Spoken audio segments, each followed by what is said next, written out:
Kita tiba di segmen terakhir dari dialog kita mengenai babak baru KPK Polri. Masih bersama dengan Mas Dwi Putra, ini pengajar hukum tata negara dari Universitas Pelita Harapan. Mas Dwi, membaca soal DPR yang kita lihat, apakah mereka akan memuluskan fit and proper test Badrodin Haiti atau ada bargaining politik mungkin? Anda lihat seperti itu? Ya, ini yang saya merasa tinggal sekarang main lobby-lobby politiknya ya. Jadi kan masa reses sampai tanggal 23, ini lobby-lobby politik di jajaran eksekutif untuk masuk ke KIH terlebih dahulu dan mungkin main ke KMP begitu ya. Nah ini yang harus dimainkan oleh Pak Jokowi. Dan dalam waktu yang cukup lama ini sebenarnya punya waktu yang cukup baik untuk bisa memantapkan posisi.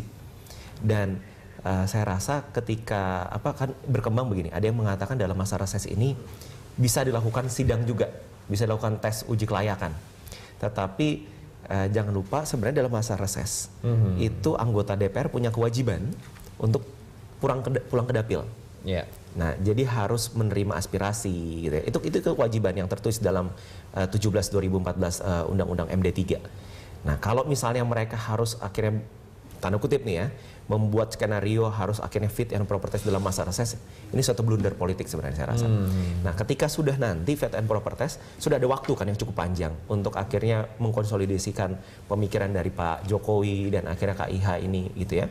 Dan saya rasa Pak Badrodin Haiti ini adalah sosok yang dapat diterima oleh semua kalangan. Minim resistensi lah ya, iya. Bilang gitu. Oke. Nah, sekarang kita sudah terhubung dengan telepon dengan Pak Syafi'i Ma'arif, ini Ketua Tim 9. Selamat pagi. Pagi Pak.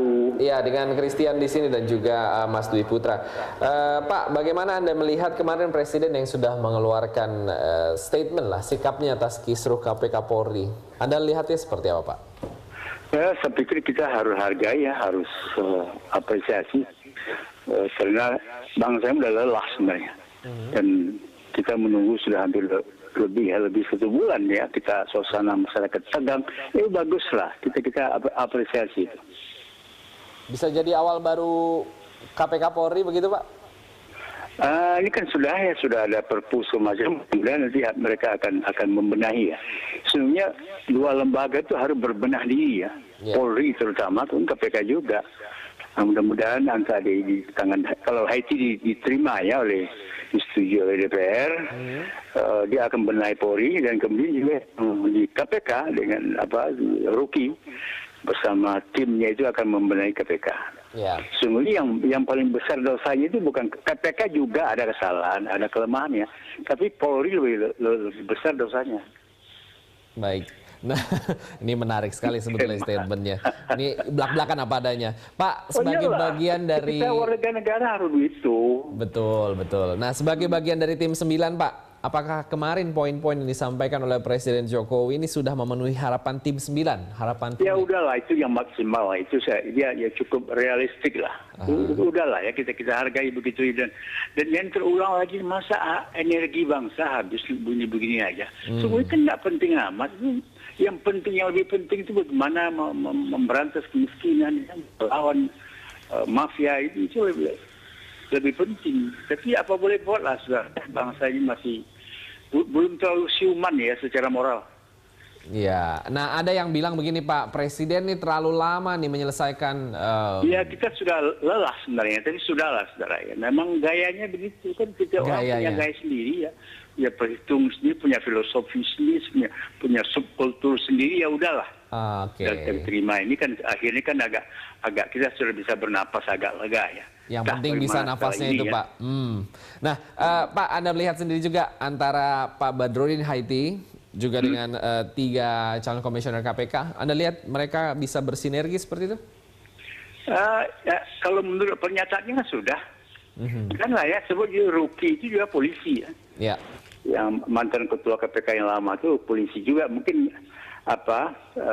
unsur kimianya lebih persenyawa lebih gampang. Baik. Itu kan perasaan juga saudara. Nah, kalau kita lihat Pak begini, ricuh KPK Polri tidak lepas dari juga munculnya kasus-kasus hukum dari para komisioner KPK di masa lalu seperti itu.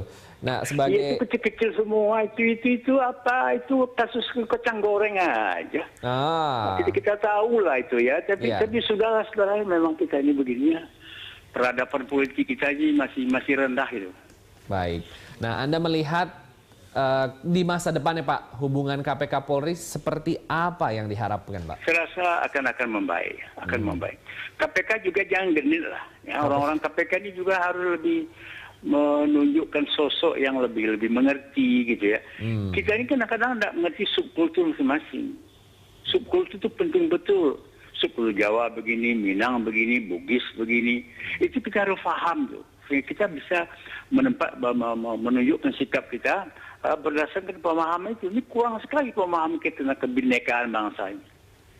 Berarti dengan begini ke depannya ada kasus cicak buaya nih Pak. Apa KPK boleh tetap galak seperti dulu apa boleh lunak dikit gitu Pak? Tergantung.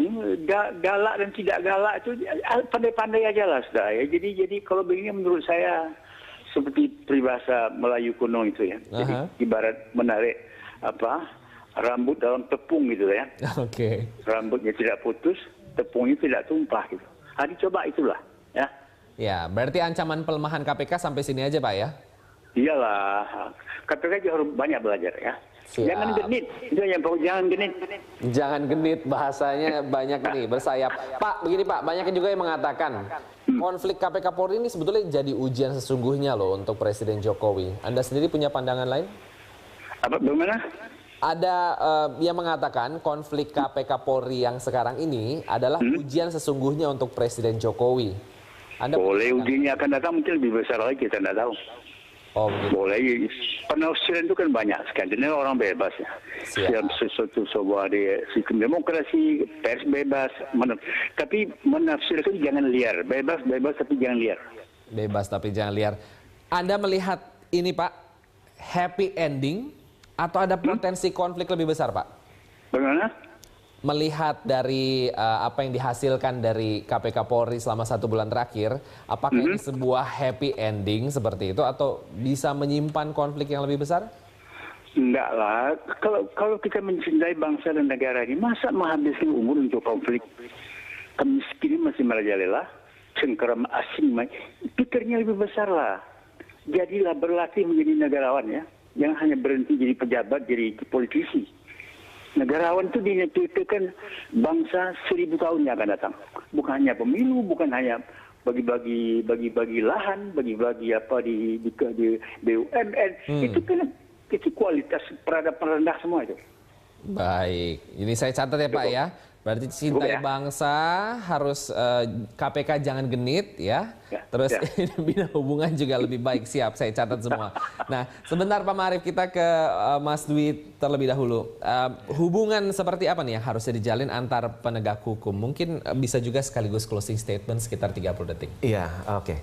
Jadi dalam rangka juga ini hari tahun baru Imlek ya. Mungkin katanya tahun kambing kayu itu tahun perdamaian. Kita sudah lepas daripada tahun kuda begitu, kuda api yang berderap-derap, sibuk ya, penuh dengan gegap gempita begitu, dan sekarang masuk dalam masa perdamaian. Dan saya rasa melihat antara penegak hukum lembaga negara ini memang harus melihat ada pakewuh gitu, ada budaya sopan santun dan etika politik. Jangan main seradak seruduk karena saya punya kekuasaan saya bisa begitu. Nah, ini yang beberapa hari lalu sempat diungkapkan oleh Pak Ruki juga, dan saya mengangkat topi begitu karena memang ini yang harus ditunjukkan. Walaupun mempunyai kekuasaan, tetapi harus melihat, kalau bahasanya Pak Buya Marif tadi, melihat subkulturnya kembali begitu. Baik. Kenapa Marif masih bersama kami di telepon? Ya, oke. Iya. Pak, closing statement Pak, kurang lebih 30 detik, silakan Pak. Statement? Oke.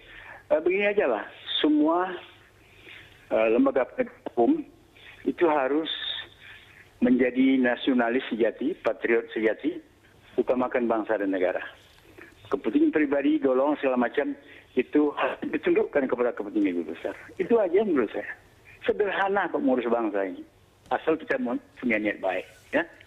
Baik, terima kasih Pak Syafi'i Ma'arif sudah bergabung bersama kami melalui telepon. Terima kasih juga Mas Dwi Putra sudah bergabung bersama kami.